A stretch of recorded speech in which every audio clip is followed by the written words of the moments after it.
Hey guys, welcome to my Land Rover Range Rover channel where I talk about Range Rover problems and solutions on the cheap, also testing like eBay parts and whatnot. But this video is about my overheating issue on the Range Rover, and I'm going to actually show you how you can get rid of your Range Rover air pocket simply by just adding water, but you need to wait 8 minutes to actually do that. So let me just quickly explain to you guys. I'm sure you've seen some of my videos where the Range Rover was overheating, okay? And I wasn't quite sure how these things work because this vehicle's very finicky and you have to do things just right. So if you never owned a Range Rover before, you might think you could just simply open up a radiator cap while it's running, or any other pressure relief valve. You just simply can't do that. And here's why. So if the vehicle is running and it has basically like heated up, there's proper pressure inside. Um, like I'm talking about when the vehicle has warmed up, like you don't have no issues whatsoever. You could actually create a problem by opening up your radiator cap or opening up that pressure relief valve, because when you do that, believe it or not, somehow, even though it looks like steam is escaping, actually you're letting air in and it creates an air pocket. Maybe there's a better scientific way of explaining to you guys, but I have added 1.5 gallons of water or close to that, as you will see in the next video clips. One thing I will tell you guys, here's how you do this on the cheap. If your Range Rover just starts to overheat, okay, go ahead and park it. Turn off the engine, set a timer for 8 minutes. Once the timer has expired, make sure you get the water ready, as I will actually explain to you guys after I've done this little voiceover, and I'll show you exactly what you need to do. So as you can see, I got this Range Rover. It did cool down. When 8 minutes passes, it will automatically start sucking the water into the engine where it needs to go. So you need to have the water ready so you could add more as needed. Do not overfill it, only add it to the cold level.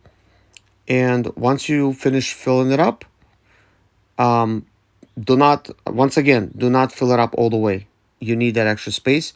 Once you actually filled it up, go ahead and close the radiator cap. Make sure it's a brand new radiator cap. Don't take any chances, especially if you don't know if it's a new one or not. So once you're done adding the water and you did tighten your lid, make sure then to start up your vehicle and then monitor the Range Rover for it overheating or not. Usually it's not going to be the head gasket type of issue. But in my case, because of the overheating type of thing, I bought it with this issue. It did have some minor holes in the side of the radiator. I did fix them with radiator stop leak. It is a temporary fix, so I could make these videos and show you how long this fix actually lasts. But this is not a permanent solution. However, with this solution, I have already driven, after this video has done, I have driven now 7,000 miles, and I have not replaced the radiator. But in this particular video, I have driven almost 600 miles, and then I started having these problems again. But I literally created this problem, as I will explain in other videos how I actually created it. And I will actually recreate the same problem again to then show you that after I fixed it and it stopped overheating, I will actually make it overheat again. And then I will show you how to fix it again in the next video. But in this video, you could see what I've done just before I made it home safely, because I was on the way home, it started overheating, and this is everything that I did to cause it to stop overheating, including gluing the radiator. And it did work. Okay guys, here's what I want to tell you. I let the engine, since last time it was running and everything, I let the engine cool down, right? And I basically opened up this lid right here, and I started adding some water, and I noticed, like, as soon as I opened it up, the water level was actually right about here. Water level started like dropping down, so it's starting to get over here. I would hit my water here, so I started pouring down a little bit more, and as you can see, it has taken most of that water. So what I'll do is I'm gonna add some more.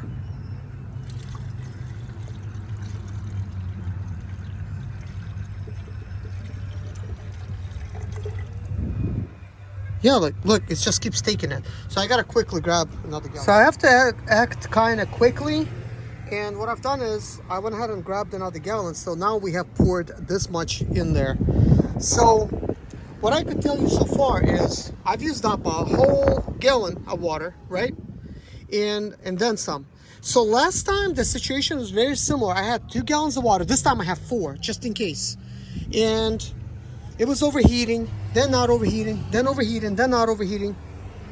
Actually, I said it only correctly. Not overheating, and then not overheating. What I meant to say is, it was overheating. I would, shut the engine down, add some more water to it, and look, it has taken most of the water too. Like, look at the level. So let me pour some more.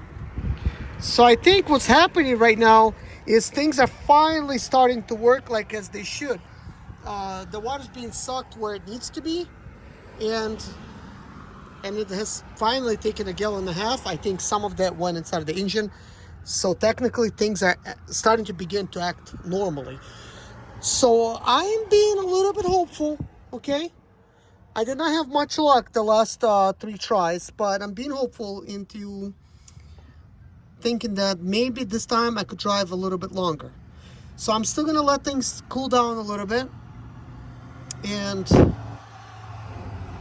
I think this water level is beginning to drop a little bit more. We do not want to really add too much water because we do want to have some space in there.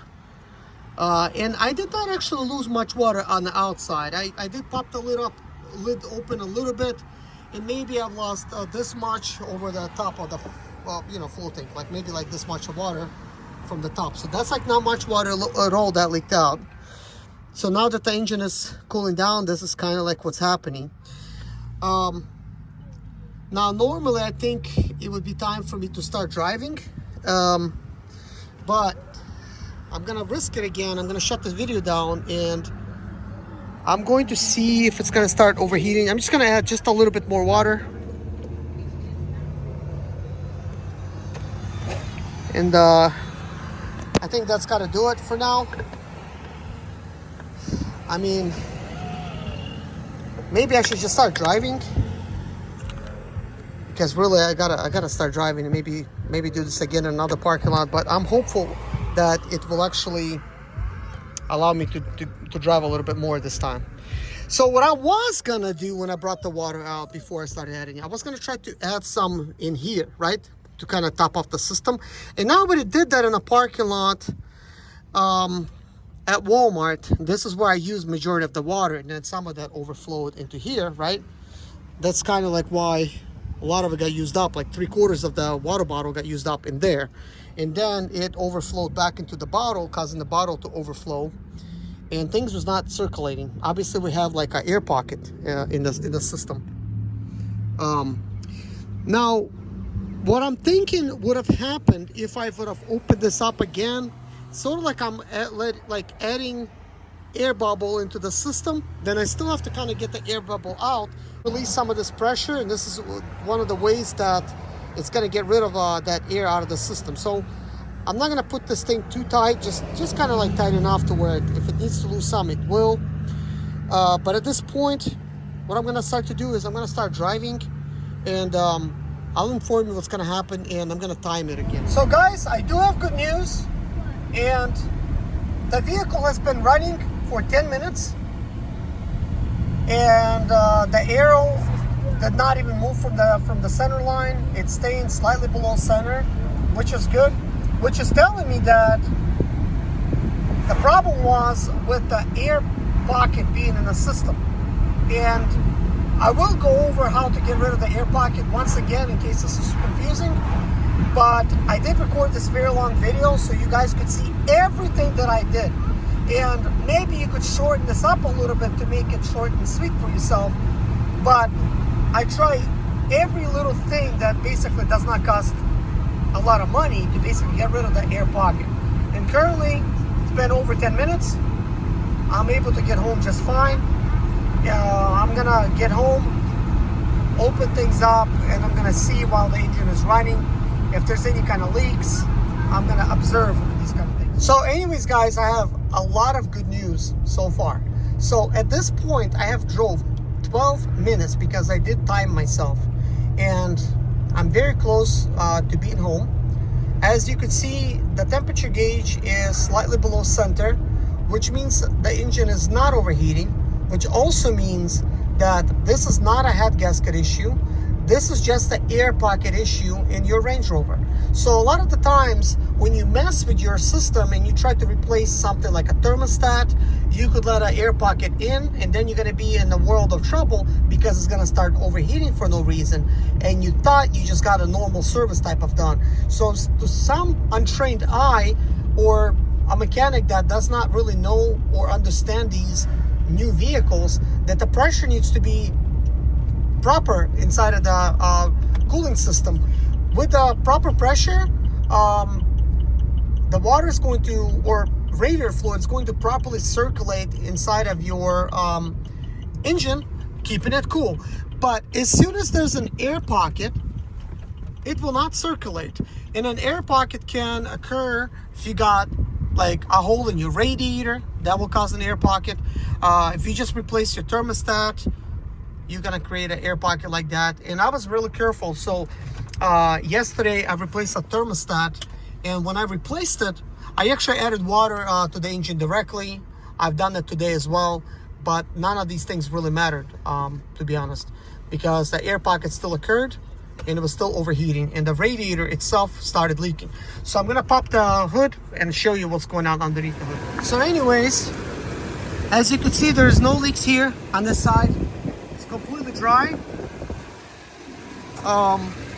Looking at the overflow tank, it's got water up to here. Nothing has moved. I made this a little bit light. So the reason I made it light, if anything needed to escape through here, like any kind of air, so to get rid of the air pocket, it could actually do it coming through here. And I'm gonna attempt to do that once again, like that. See how it's just water coming out now? That's a good thing. So in the next clip, I'm just gonna